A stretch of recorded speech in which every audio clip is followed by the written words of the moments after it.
So a pretty common piece of advice that people often like to give about receiving a reading is don't tell the medium anything.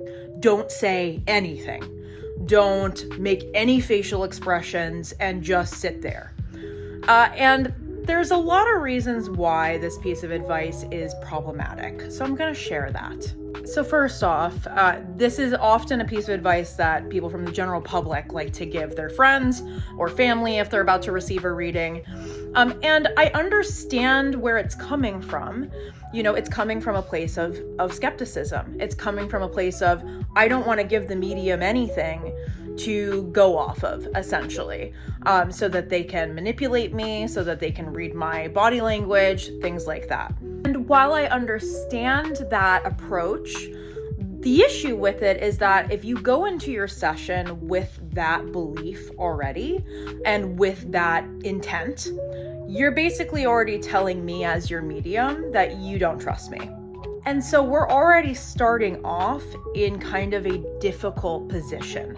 Now, as your medium, I am not somebody that wants you to tell me a million things. All I really need from you is to just answer me that yes, you understand the information or you don't. But really, sometimes people go into sessions feeling like that's even too much. And that's going to make everything so much harder. I think it's important to realize that this is a 3-person communication. It's me as the medium, it's you as the sitter, and it's your loved ones in spirit. And we're all a part of it.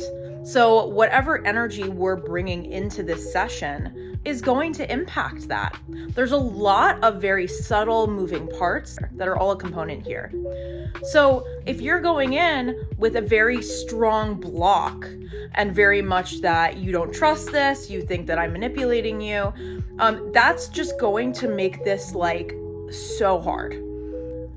And it's not to say that I wouldn't be able to get you information that is accurate. I probably will. However, it's going to prevent the ability usually for that energy and that information to really bloom and open. And I 100% welcome skepticism.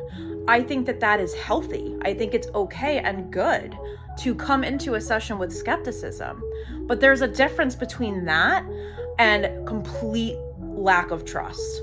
So I would just ask yourself this before you go into a reading. If you're feeling like you really don't trust that process at all, maybe you want to sit with that and work through it a little bit before you actually consider going to a reading. Because I guarantee you, it's going to really limit what you're able to gain from that experience.